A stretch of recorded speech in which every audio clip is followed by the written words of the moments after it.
నమస్తే. Welcome to hit TV. నేను శ్వేత. ఈరోజు నాతో పాటు ఉన్న గెస్ట్ నాకైతే చాలా special guest.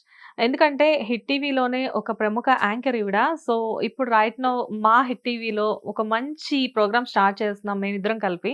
Of course she is very senior నాకు. కాకపోతే ఏంటంటే అంతే చాలా టాలెంటెడ్ కూడా. యాంకరింగ్‌లో ఆవిడ గురించి ప్రత్యేకంగా ఎవరికీ ఇంట్రొడక్షన్ ఇవ్వాల్సిన అవసరం లేదు. బట్ యాస్ ఎ స్టోరీ టెల్లర్‌గా ఆవిడ ఈరోజు ఒక కొత్త ప్రోగ్రామ్ స్టార్ట్ చేయబోతున్నారు నాతో కలిసి. సో, మేమిద్దరం స్టార్ట్ చేసే ఈ కొత్త ప్రోగ్రామ్‌ని డెఫినిట్‌గా మీకందరికీ నచ్చుతుందని చెప్పి మేము ఆశిస్తున్నాం. ఎనీవేస్ ఈరోజు మనతో పాటు అల్పనా జ్యోతి గారున్నారు. హలో అల్పనా జ్యోతి గారు. హాయ్, నమస్తే. నమస్తే. ఎలా ఉన్నారు? ఫైన్, చాలా బాగున్నాను. బేసిక్‌గా ఏంటి అంటే నేను హిట్ టీవీకొచ్చిన దగ్గర నుంచి కూడా మీ పేరు ఇక్కడ బాగా వినబడుతూ ఉంటది. బట్ డివోషనల్ వైస్‌గా మీరు చాలా ఫేమస్. డివోషనలే నేను ఎక్కువ చేస్తాను యెస్. కదా యెస్. యెస్. మామూలుగా. అఫ్‌కోర్స్ మీకు అన్ని విషయాల పట్ల కంటెంట్‌లో మంచి గ్రిప్ ఉన్నప్పటికి కూడా ఐ డోంట్ నో మీరెందుకో డివోషనలే చూజ్ చేసుకున్నారు. బట్ ఏ టాపిక్ అయినా గాని మీరు చాలా బాగా మాట్లాడతారు. అండ్ రీసెంట్‌గా మీకు మంచి అవార్డ్ కూడా వచ్చింది. అవునవును. So, congratulations about that thank you, అండి. Thank you. బట్ ఒక్కసారి మన ప్రేక్షకుల కోసం మీకొచ్చిన అవార్డ్ ఏంటి అన్నది ఒకసారి చెప్పండి. లైఫ్ టైమ్ అచీవ్మెంట్ అవార్డు ఒక దీని నుంచి వచ్చింది. ఆల్మోస్ట్ నాకు ఈ అవార్డుతో కలిపి ఒక 7, 8 అవార్డ్స్ అనుకుంటా. వావ్! నేషనల్ లెవెల్‌లో ఇది థర్డ్ అవార్డ్ వచ్చింది. National super. Level. Super. Super. So, Alpana Jyothi గారు ఒక యాంకర్‌గా మీ గురించి మాకు తెలుసు. అండ్ మన హిట్ టీవీలో మీరెన్నో ప్రోగ్రామ్స్ చేశారు. లైక్ అవును. అంటే కుకరీ షోస్ చేశారు. అవును. అండ్ కొత్త కొత్త ప్రోగ్రామ్స్ ఇంట్రొడ్యూస్ చేస్తూ ఉంటారు మీరు. ఉమ్. కొన్ని రన్ అవుతున్నాయి. కొన్ని కారణాల వల్ల కొన్ని ఆగిపోతున్నాయి. ఎనీవేస్ ఇప్పుడు మనం ఒక స్టోరీ టెల్లింగ్ అనేది స్టార్ట్ చేస్తున్నాము. అవును. దీనివల్ల పిల్లలకే కాదు, పెద్దవాళ్ళకే కాదు, అందరికి హౌస్ అందరికి వైఫ్స్. ఆలోచించే యెస్. ఒక యెస్.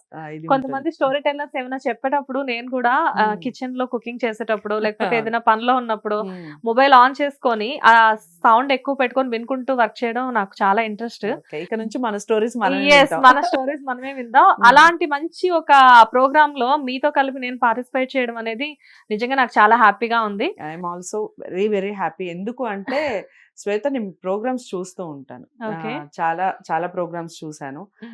బాగా చేస్తుంది కదా. ఎప్పుడొచ్చారు? నేను ఫస్ట్ మీరు వచ్చినప్పుడు ఎప్పుడొచ్చింది ఈ అమ్మాయి మన మన ఛానల్కి ఎప్పుడొచ్చింది అని అడిగాను నేను. ఆల్‌మోస్ట్ ఈ డిసెంబర్‌కి 1 ఇయర్. 1 year అవుతుంది, నేను యెస్. 2 years అయిపోయింది. యెస్. యెస్. సో అలా అడిగాను. నేను ఆల్రెడీ నా ఇంటర్వ్యూలో కూడా లాస్ట్ టైం అవార్డు వచ్చినప్పుడు అదే చెప్పాను. అందరూ కూడా ఇక్కడ ఇక్కడ టీం ఎలా ఉంది అంటే, మన టీం నిజంగా సార్ దగ్గర నుంచి, మన ఎండి సార్ దగ్గర నుంచి మనల్ని బాగా చూపించే కెమెరామ్యాన్స్ వరకు కూడా అందరూ ఫ్రెండ్లీ నేచరు, అందరు హోమ్లీ ఫీలింగ్. ఒక్కసారి అలా మాట్లాడేస్తే కనెక్ట్ అయిపోతున్నాం. బేసిక్‌గా ఏంటంటే వేరే ఛానెల్స్‌లో అంటే అఫ్‌కోర్స్ అన్ని హ్మ్. ఛానెల్స్ బావుంటాయి. కాకపోతే హిట్‌లో అడ్వాంటేజ్ ఏంటంటే ఫ్రెండ్లీ అట్మాస్ఫియర్ ఎక్కువ. అవును. లైక్ అంటే మనం చాలా. ఆఫీస్‌కొచ్చినా గాని ఇంటిని మిస్ అయ్యే ఛాన్స్ లేదు. అస్సలు లేదు. అస్సలు లేదు. హోమ్లీగానే ఉంటారు. అందరూ మేనేజ్‌మెంట్ దగ్గర నుంచి ఆఫీస్ బాయ్ వరకు ఎవ్రీవన్. కాదు, లేదు, కూడదు అనే మాటలు అసలు వినపడవు ఇక్కడ. యెస్. Okay, yes. చెయ్యండి, పర్వాలేదు. ఆ ఎంకరేజ్‌మెంట్ అయితే ఉంటుంది. అందుకనే మీరన్నట్టుగా కుకరీస్ కొన్ని రోజులు చేశాను. మళ్ళీ బిగిన్ చేయాలి. హ్మ్. అన్ని ప్రోగ్రామ్స్ డివోషనల్‌గా చాలా. ఇప్పుడు మనకి నెక్స్ట్ సంక్రాంతి ఫెస్టివల్ కాబట్టి దాని మీద ఎక్కువగా ఆలోచిస్తూ ఉన్నాను. సంక్రాంతికి ఏం ప్రోగ్రామ్స్ చేయాలి ఇలా.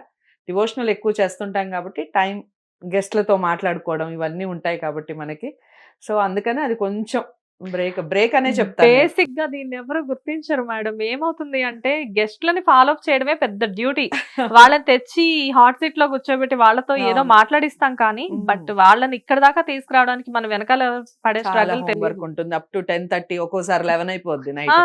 వాళ్ళ దగ్గర నుంచి కాల్స్ వచ్చి వాళ్ళు ఓకే అనేసరికి అవునవును. చాలా ఆ టైంలో ఉంటుంది. కాకపోతే మనం ఆ టైంలో మెసేజ్ పెట్టినా వీళ్ళు కెమెరామాన్స్‌ని గాని, మనకి అవును. స్టూడియో అలాట్ చేయడం గాని, చాలా అందులో చాలా మాత్రం ఎటువంటి బాగుంటుంది. ప్రాబ్లమ్ లేదు మనకి. 100%. Yes. Anyways so, our new show అండి. అవును.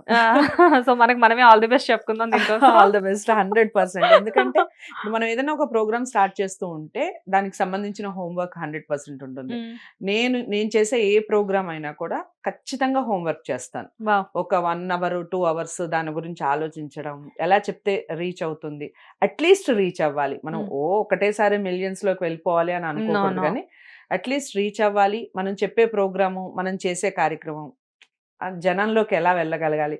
ఒకటి చేసిన తర్వాత, ఒక ఎపిసోడ్ చేసిన తర్వాత దీన్ని ఇలా చేస్తే ఇంకా బెటర్‌మెంట్ ఉంటుంది అని కొన్ని రోజులైతే ఖచ్చితంగా వాచ్ చేస్తాను. ఆ తర్వాత మనకి అలవాటయిపోద్ది గదా! ఈ ప్రోగ్రామ్ ఇలా, ఈ ప్రోగ్రామ్ ఇలా అని అలా. మేబీ నేను కూడా అదే బిలీవ్ చేస్తాను. ఒకటేసారి గ్రోత్ వచ్చే కంటే కూడా డే బై డే ఆ గుర్తింపు అనేది రావడం అనేది హ్మ్. నిజంగా చాలా బావుంటుంది. హ్మ్. ఫ్రూట్స్ అనేది లేట్‌గా వచ్చినా కానీ బట్ ఈ జర్నీ 100% ఏదైతే అవును. ఉంటుందో అది నిజంగా మనకి స్వీట్‌గా మెమోరీస్ ఉంటుంది. ఇస్తుంది. స్వీట్‌గా ఉంటుంది. యెస్. హ్మ్. సో, ఫైనల్‌గా మనం మన ప్రోగ్రామ్‌లోకి వెళ్ళిపోదాము. సో, ఫస్ట్ ఒక బ్యూటిఫుల్ స్టోరీ మీరు మాకు చెప్పాలి. దానికి సంబంధించి ఒక క్వెషన్ అడుగుతాను మిమ్మల్ని. చెప్పండి. జనరల్‌గా య ఇది ప్రతి ఒక్కళ్ళకి చాలా అవసరమైన హ్మ్. క్వెషన్ హ్మ్. అనుకోవచ్చు. హ్మ్. ఎవరైనా కానీ ఏదైనా ఒక పని మొదలుపెట్టినప్పుడు చాలా మంది వాళ్ళని ప్రోత్సహించే కంటే లైక్ ఎంకరేజ్ చేసే కంటే కూడా డిస్కస్ డిస్కరేజ్ చేసేవారు. చేస్తూ ఉంటారు. హ్మ్. లైక్ హ్మ్. "నువ్వు చేయలేవేమో, నీ వల్ల కాదేమో." క్వెషన్ మార్క్ ఇస్తారు ఫస్ట్. యాహ్!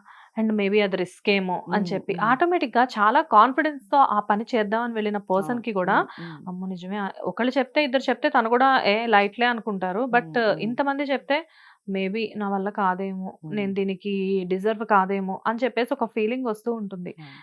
కొన్ని సందర్భాల్లో మనకు కూడా యాస్ ఏ హోమ్ మేకర్‌గా కానివ్వండి, లేకపోతే స్టూడియోకొచ్చినప్పుడు కానివ్వండి, మన గురించి ఎవరైనా ఏదైనా కామెంట్ చేసినప్పుడు ఒక చిన్న డిసప్పాయింట్‌మెంట్ లోపల ఎక్కడో ఉంటుంది. హ్మ్. బట్ ఆఫ్‌కోర్స్ అవన్నీ దాటేసి వచ్చేసాం మనం వచ్చేసాము. ఆల్రెడీ.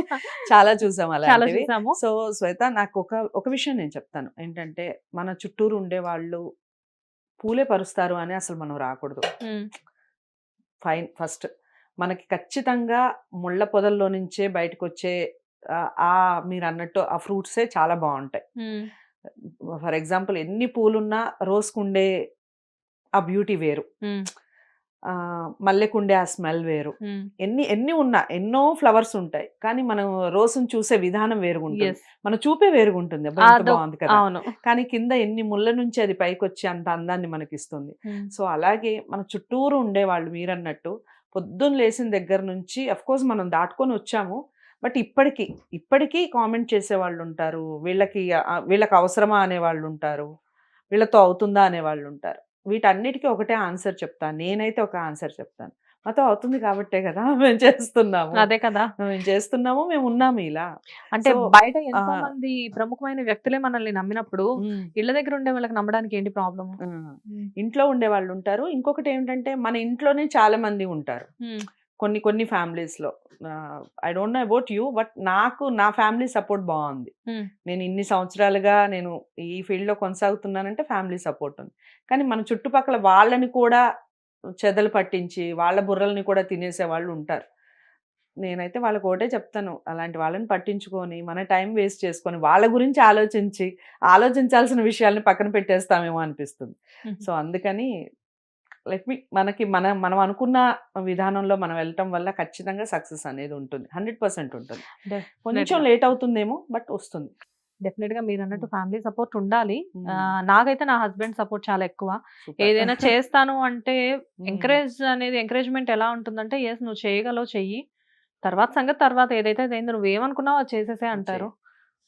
సో, మేబీ తన సపోర్ట్ వల్లే హ్మ్. హ్మ్. Right now I am here అనుకుంటాను నేను. ఓకే. వితౌట్ మై హస్బెండ్ ఇదంతా పాసిబుల్ సో, కాదు. ఇప్పుడు దీనికి సంబంధించి ఈ డిస్కరేజ్ చేయటం వల్ల మనం ఎలాంటి ఫలాన్ని పొందలేము అనేది ఒక చిన్న స్టోరీగా చెప్తాను నేను. ష్యూర్. సో, మీరు కూడా వ్యూవర్స్ ఆలోచించండి. మనకెక్కడైనా మనం అనుకున్నది సాధించలేము అన్నప్పుడు కానీ, మనం అనుకున్నది చేయలేము అని ఎవరైనా మాట్లాడినప్పుడు, ఇలాంటి స్టోరీస్ పిల్లలకు కూడా చెప్పే ప్రయత్నం చేయండి.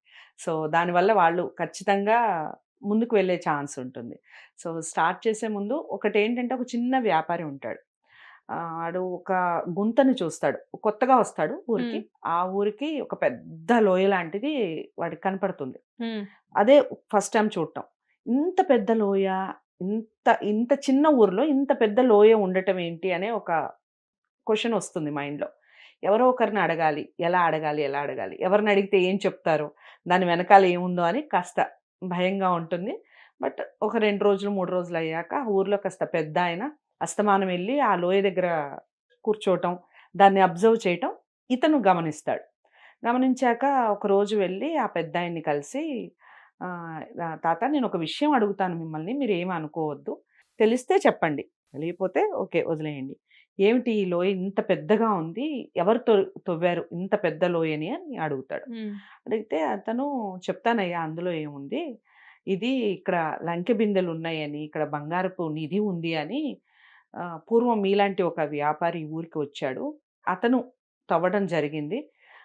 అతన్ని చూసి అతను తవ్వుతూ ఉన్న ప్రతిసారి ఈ ఊర్లో వాళ్ళందరూ కూడా "నువ్వు ఊరికే తవ్వుతున్నావు. నీ వల్ల ఏం కాదు. ఎందుకు ఇలాంటి పని చేస్తున్నావు" అని హేళన చేయటం, నవ్వటం ఇలా పని చేశారు. హ్మ్. సో, ఆయన అప్పు చేసి అంత పెద్ద లోయని తవ్వాలి అంటే అతని దగ్గరున్న డబ్బుని పోగొట్టుకొని, అప్పులు చేసి తవ్వాడు. కానీ పక్కన ఉండేవాళ్ళు ఆ డిస్కరేజ్ చేయటం వలన అతను అక్కడ వదిలేసి ఈ అప్పుల బాధని తట్టుకోలేక అతను ఊరు వదిలిపెట్టి ఎక్కడికి వెళ్ళిపోయాడో తెలవదు. ఇది మాత్రం పని అలాగే పెండింగ్ ఆగిపోయింది. మళ్ళీ ఈ లోయని ఎవరు తవ్వుతారా? ఇది కంప్లీట్ చేస్తారా? నిజంగా ఉందా? లేదా దాని కింద అని ఇంత వయసొచ్చినా నేను దాన్ని చూస్తూ ఆలోచిస్తూ ఉన్నాను అని చెప్తాడాయన. హ్మ్. సో, ఇక అక్కడి నుంచి ఈ కొత్తగా వచ్చిన వ్యాపారికే ఆలోచన పుడుతుంది. నిజంగానే ఉందేమో! ఉంటేనే అతను ఈ పని చేశాడేమో! అనవసరంగా చుట్టూ వాళ్ళ మాటలు విన్నాడు. విని ఈ పని వదిలిపెట్టేశాడు గదా! నిజంగానే ఒకవేళ ఉంటే బంగారపు నిధి ఎంత గొప్ప విషయం కదా! హ్మ్. ఇంకా మన స్టార్ ఒక రకంగా తిరిగిపోయినట్టే గదా! మన జీవితం మారిపోతుంది కదా! మేబీ ప్రయత్నిస్తే ఒక ఏమవుతుంది? నమ్మకంతో. ఒక నమ్మకంతో హ్మ్. పొద్దున్నే పరుగు పాలా పట్టుకొని ఎవ్వరిని సహాయం ముందు అడగకుండా తను కొంతమంది మనుషుల్ని వెంటబెట్టుకొని పనోళ్ళని పని మొదలుపెడతాడు. హ్మ్. ఆ తాత గూడా ఆశ్చర్యంగా చూస్తాడు. హ్మ్. వీడికి గూడా మొదలైంది పిచ్చి. కింద నిదుంది అనుకోని స్టార్ట్ చేశాడని. హ్మ్. ఒక రోజు అయిపోతుంది, 2 రోజులయిపోతుంది. తవ్వుతానే ఉంటాడు. ఇక చుట్టుపక్కలోళ్ళు స్టార్ట్ చేస్తారు. హ్మ్. "ఏంటయ్యా నీకేమైనా పిచ్చి పట్టిందా? ఏం పని చేస్తున్నావు నువ్వు? ఇదేనా నువ్వు చేసే పని? నువ్వొచ్చిన పని ఏదో చేసుకోవచ్చు గదా! అక్కడ ఏమీ లేవు అనవసరంగా." ఇలా డిస్కరేజ్ చేయడం మొదలుపెడతారు. అంతటితో ఆగకుండా విపరీతంగా హేళన చేయటం, నవ్వటం. ఒక పిచ్చోడొచ్చాడు, డబ్బు పిచ్చోడు. ఊరికే రావాలనుకుంటున్నాడు డబ్బుని. ఊరికే ఇదొచ్చేస్తుందా? అక్కడ ఏమీ లేవు. ఇలా రకరకాలుగా. ఎక్కడా కూడా అసలు అలాంటి మాటల్ని పట్టించుకోకుండా, తను ఏ పనైతే చేస్తున్నాడో, ఆ పని మీద 100% కాన్సంట్రేట్ చేసి, హ్మ్. ఆ పని పూర్తి చేస్తాడు. ఒక 4, 5 రోజులు, ఒక వారం రోజులకి ఒక సౌండొస్తుంది. ఓహ్! ఏదో సంథింగ్ ఏదో ఉన్నట్టుగా ఒక సౌండొస్తుంది. హ్మ్. సౌండొస్తే ఇంకా ఆ ఎంకరేజ్‌మెంట్ ఇంక వేరుగా ఉంటుంది కదా! సంథింగ్ హ్మ్. ఈస్ దేర్ అక్కడ ఏదో ఉంది మొత్తానికి అని, హ్మ్. ఇక మళ్ళీ కొంతమంది పనోళ్ళని ఇంకొంతమందిని యాడ్ చేసి మొత్తానికి బిందెలు తీస్తాడు.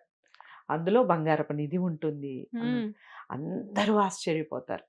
హేళన చేసిన వాళ్ళు ఇంకేం మాట్లాడతారు? హ్మ్. పోనీ అడగటానికి కూడా ఉండదు. ఆ ఊర్లో దొరికింది గదా! అందరికి పంచిపెట్టంటే, మనమే కదా మాట్లాడాం. అదే ఆ! కదా! మనమే మాట్లాడాము. హ్మ్. మనమే అక్కడ లేదన్నాము. మాకివ్వమని ఎలా అడుగుతాం? శ్రమ అతనిది, హ్మ్. కష్టం అతనిది. నమ్మకం కూడా అతనిదే. నమ్మకం కూడా అతనిది, ఫలితము అతనిదే. సో, ఒక పెద్ద 2 బండ్లకి సరిపోను బంగారం దొరుకుతుంది. చక్కగా యేసుకొని ఇంకా ఊర్లో ఉండటం హ్మ్. శ్రేయస్కరం కాదు అసలు అని చెప్పేసి అక్కడి నుంచి షిఫ్ట్ అయిపోతాం. సో, ఈ కథ వల్ల ఏం తెలుస్తుంది అంటే ఫస్ట్ పాయింట్ ఎవ్వరు ఏది చెప్పినా నువ్వు ఒకదాన్ని నమ్మితే 100% దాన్ని పూర్తిగా నమ్మాలి. హ్మ్. ఏదో నమ్మాను అంటే నమ్మాను అని కొన్ని రోజులయిన తర్వాత మళ్ళీ దాన్ని వదిలేయడం కరెక్ట్ కాదు. హ్మ్. అది నువ్వు ప్రొఫెషన్ కానీ, నువ్వు చదువు కానీ, నువ్వు వంట కానీ, లేదా నీ బట్టల వ్యాపారం కానీ, లేదా మా ఏ ప్రొఫెషన్ అయినా, ఏ పని అయినా నువ్వు నమ్మితే దాని మీద పూర్తి కాన్సంట్రేషన్ ఉండాలి. పూర్తిగా నమ్మాలి. 100% చేయాలి. ఫలితం ఇలాగే ఉంటుంది. బంగారపు నిధొస్తుంది. వావ్! బంగారపు నిధి లాంటి ఒక సక్సెస్ ఒస్తుంది. హ్మ్. సో, ఈ కథ వల్ల మనం తెలుసుకుందైతే అది. అంటే అందరూ ఫ్రీగా కామెంట్స్ చేయొచ్చు రేపొద్దున. అంటే ఫ్రీగా వచ్చే దాని గురించి ప్రయత్నించాలి. ఇది ఫ్రీగా వచ్చే దాని గురించి ప్రయత్నించాలని కాదు. మనం చేసే పనిని ప్రేమించాలి అని. మనం ఏ పని చేస్తే ఆ పనిని ప్రేమించాలి. దానివల్ల ఫలితం బావుంటుంది. సూపర్ అండి. లైక్ అంటే మీరు స్టోరీ చెప్తుంటే నేను కూడా ఇన్వాల్వ్ అయిపోయాను. ఓకే. నిజంగానే ఏదైనా ఒక నమ్మకంతో మనం ఏదైనా హ్మ్. హ్మ్. మొదలుపెట్టామనుకోండి, నిజంగా అక్కడ జరగంది కూడా అంటే అక్కడ అసలు ఇంపాసిబుల్ అనుకుంది కూడా మేబీ ఒక లా ఆఫ్ అట్రాక్షన్ అని చెప్పేసేసి మన హ్మ్. నమ్మకం ఎంత బలంగా ఉంటే అవును. మన నేచర్ కూడా దానికి అంత హెల్ప్ చేస్తుంది అని చెప్పేసి చెప్తూ ఉంటారు అవును. పెద్దవాళ్ళు. కానీ ఇక్కడ ఏం జరుగుతుందంటే మన చుట్టూ మనల్ని డిస్టర్బ్ చేసేవాళ్ళు చాలా ఎక్కువగా చాలా ఉండడం వల్ల మందుంటారు. అట్ ద సేమ్ టైమ్ ఇంకోటేంటి అంటే, ఈ కథలో ఎలా అయితే పక్కన వాళ్ళు హేళన చేస్తూ నవ్వుతున్నారో, సమాజం అలానే ఉంటుంది. హ్మ్. నేటి సమాజం మరీ ఎక్కువ. వీళ్ళకి ఇది అవసరమా అని నవ్వేవాళ్ళే, రకరకాలుగా నవ్వేవాళ్ళు. ఇప్పుడు అక్కడ ఈ ఆహ్, కథలో నవ్వారు అని చెప్పేసేసి అనుకుంటే హ్మ్. అతనికంత బంగారం దొరకుండేది కాదుగా. దొరికుండేది కాదు. యెస్. అసలు ఆయన కూడా ఆగిపోయి ఉంటే మళ్ళీ అది అక్కడ ఆగేదే. హ్మ్. ఎవరో ఒకళ్ళు కంప్లీట్ చేసేవాళ్ళో, చేయని వాళ్ళో కానీ, మొత్తానికి ఏదో ఉంది అన్న ఆ నమ్మకాన్ని బలంగా నమ్మి ఆయన ప్రయత్నించాడు గాబట్టే సక్సెస్ అయ్యాడు. మిలియనర్ అయిపోయాడు. 2 బండ్ల బంగారం అంటే మామూలు విషయం కాదు కదా! అలాంటి బంగారం దొరికిందండి. సో సూపర్ అది. మేడం. లైక్ హ్మ్. అంటే చాలా బావుంది. నిజంగా అంటే పిల్లలైనా, పెద్దవాళ్ళైనా ఎస్పెషల్లీ పిల్లలు చాలా వినాల్సిన స్టోరీ ఇది. ఎందుకంటే పెద్దవాళ్ళకి ఒక మైండ్ సెట్ ఉంటుంది. వాళ్ళు చెప్పేది మనం వినేదేంటి అని చెప్పి కొంతమంది అనుకుంటూ ఉంటారు. బట్ మంచి ఎవరు చెప్పినా వినాలి అనుకునే వాళ్ళు ఇంకొంతమంది ఉంటారు. బట్ పిల్లలు మాత్రం ఇలాంటి స్టోరీస్ వింటే వాళ్ళు ఎదిగే క్రమంలో వాళ్ళకేంటంటే నిజమేనేమో మనం హ్మ్. ఏదైనా కానీ స్టార్ట్ చేసినప్పుడు హ్మ్. డెఫినిట్‌గా దాన్ని నమ్మి స్టార్ట్ చేస్తే ఆ పని ఖచ్చితంగా అవుతుంది అన్న నీతి ఈ కథలో ఉంది. ఎనీవేస్ చాలా మంచి కథ చెప్పారు ma'am. Thank you so much. Okay. Thank you so much.